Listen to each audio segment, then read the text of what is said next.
Hey, what's up?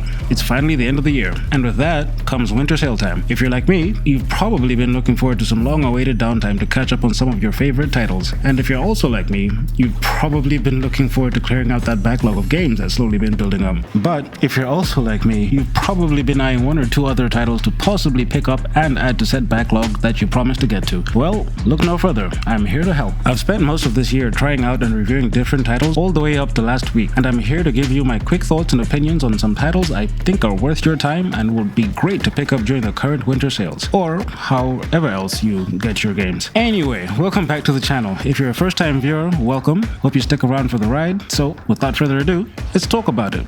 Love you all.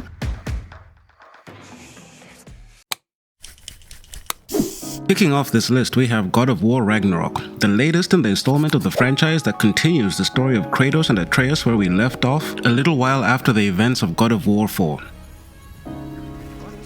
The game expands on the moveset and narrative of the last game in all the right ways, and you can find yourself quite quickly pulled into the narrative after you deal with all the prologue stuff in the beginning, which is set up to teach you the basics of the game as you're probably used to by now with most adventure titles.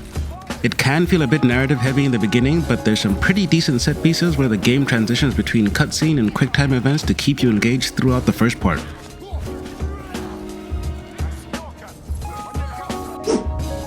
And, as expected in adventure games these days, there's plenty of side quests and collectible content to keep you completionists busy, as well as the Valhalla expansion that added even more content for you to sink your teeth into once you finish the main story. So this is a great title to add to your collection right now, especially with all the sales going down. The title is out on PlayStation and PC. I've been playing it on the PS5 for the past few weeks and I haven't been disappointed in the least with my experience thus far. I want more, I would definitely want to keep playing, and the God of War bug has definitely got me again. Next up, we have Black Myth: Wukong.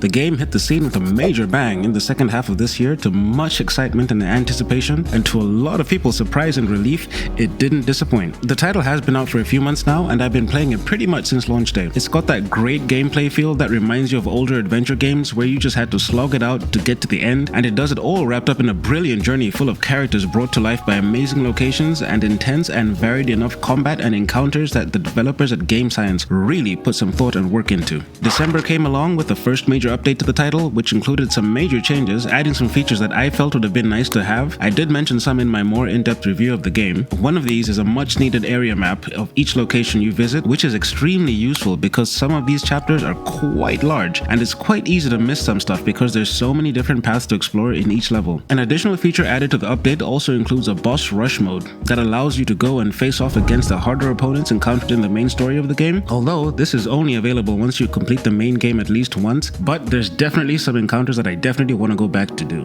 Nevertheless, this is a great game to pick up on your preferred gaming system and one to enjoy during your downtime, and even if you don't start it right away, it's definitely a good one to have in your collection for when you're ready to dive into this journey with the Destined One. Rise of the Ronin. Now this game came as a pleasant surprise for me. Coming out as a PlayStation exclusive, I was initially not going to have it on this list, but as most likely the game I've spent the most time playing this year, I had to make an exception for this one, despite it only being able to reach a limited audience if you don't have a PS5. This title will definitely keep you busy. Whether you're a completionist, just prefer to focus on main stories, if you love combat games, or prefer titles with a more narrative story feel, this one has it all. When it launched, everyone expected this to be a form of a spiritual successor to Ghost of Tsushima, and now while the visual aspect of that comparison left a lot of people frustrated and feeling like the game appeared rather bland in comparison, I don't think it's that bad at all.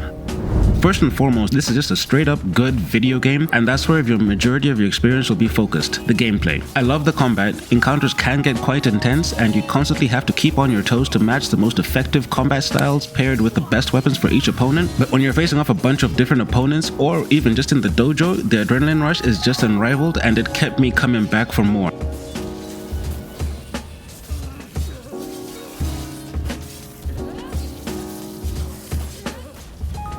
Now, granted, all the main quests and side quests all mostly end up with you having to fight in some form or fashion, so this was something they really needed to nail down, and they got it. They 100% got the combat in this game, and you will definitely not be disappointed to pick this title up and give it a shot. All you PlayStation heads out there, look out for this one. It's worth your time. Hogwarts Legacy. I honestly didn't know what to expect with this title. I picked it up much earlier in the year, but didn't actually manage to get any time on it until more recently when I was working on this video, and well, needless to say, it made the list. When you start off the game, it feels almost like a generic adventure game with all the usual mechanics and the like, but after you spend a bit of time on it, the world of wizardry starts to open up more and more, and you realize just how much is packed into this game and how it can keep you occupied for hours if necessary. The areas I've explored so far are well inspired by the books and the movies, and the atmosphere of the game pulls all that together brilliantly, with a mystery here, a little touch of knowledge there, and lots of lore from the Harry Potter franchise. Let's give this one a try.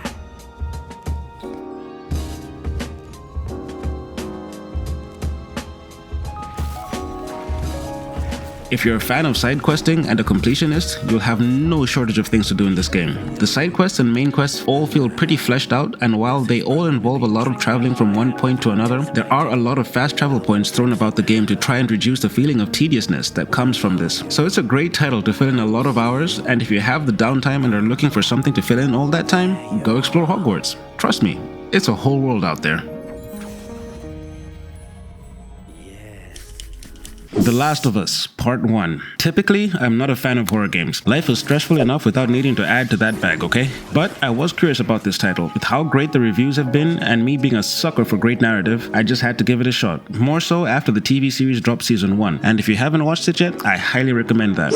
Anyway, this game is just as good as you'd expect it from all the reviews. I picked this up just this month and haven't been able to put it down for too long, which is the magic of a great narrative. It's paced extremely well to give you the ropes of the mechanics of the game, and the game allows you to choose a lot of how you deal with encounters. You know, the usual options, full-on stealth,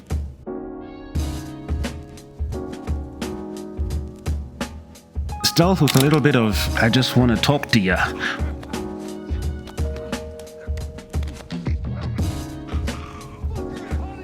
or full-on engagement.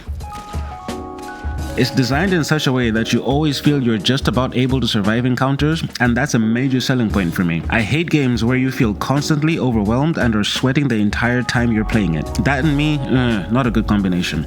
The game is laid out like a brilliant story with a good mix of gameplay and seamless transitions into cutscenes that keep you hooked and always wanting to keep the journey going. That makes this title very hard to put down, and that's a pretty rare feeling these days. So this is one I highly recommend you give a shot, especially if you're into the horror genre and have had an eye on this one for a while like me. It's available to pick up for free on PlayStation Plus, and you can just dive right into it, which is what I did. It's also on a lot of massive sales on PC stores, so definitely keep a lookout for that one and go pick up a copy.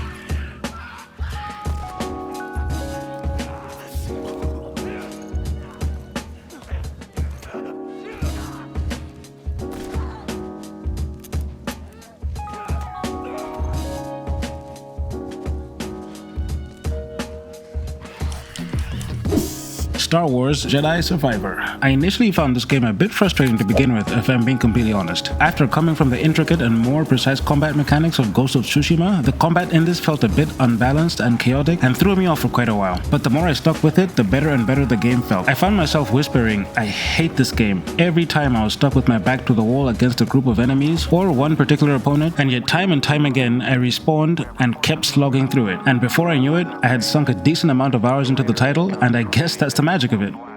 It doesn't have in-your-face major changes from the last title in the series, but enough to let you know that there's been an evolution from then to now, and most if not all of it is for the better. Better traversal challenges, better, more varied opponents to square off against, better combat mechanics from additions like combat stance variety, all work just to make the game feel like a fitting sequel to the previous story. The characters can sometimes come off a bit annoying from time to time, but that doesn't detract from the main story experience in any way, as the majority of the game is spent with you and your trusty companion BD, making your way through different alien terrains, both beautiful and hostile.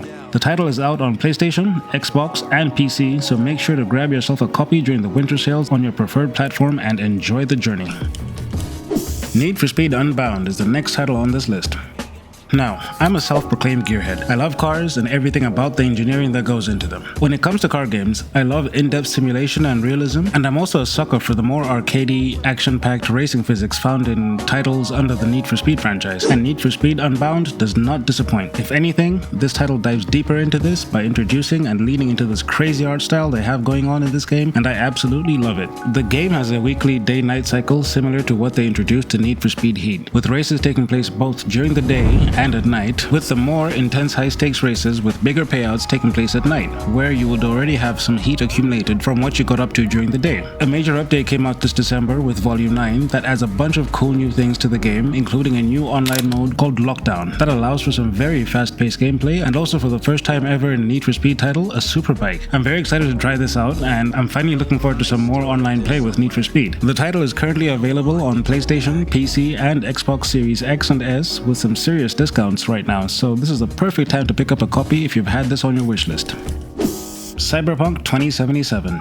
CD Projekt Red are not done with this title just quite yet. After the massive launch of the Phantom Liberty expansion that brought with it additional content and a massive questline to follow, they have continued to work on this game and hit December with the launch of patch 2.2, which brought with it some really nice to have changes such as additional vehicle mods, as well as additional content players have been left to discover on their own, and some of the discoveries out there haven't disappointed. I've recently been playing through the Phantom Liberty DLC that launched earlier, and I have been getting very lost in that storyline, so if you've been hesitating to fire the trigger on that, I'm here to tell you that it's definitely worth your time. I'm still exploring all the new tech options that have been opened up with this and looking very forward to working on my character build as I progress through this. The title is definitely a testament to what can be done when an amazing development team work on a project, and both new and returning players all agree that the story and life of Night City is one hell of an experience that is a must-have in your game library. So make sure to pick yourself up a copy of the base game and expansion right now if you've been thinking about firing the trigger on this one. You definitely will not be disappointed.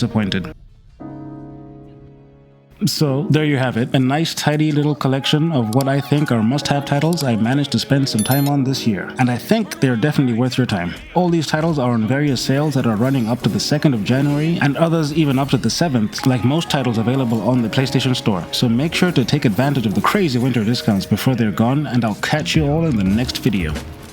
Until then, peace!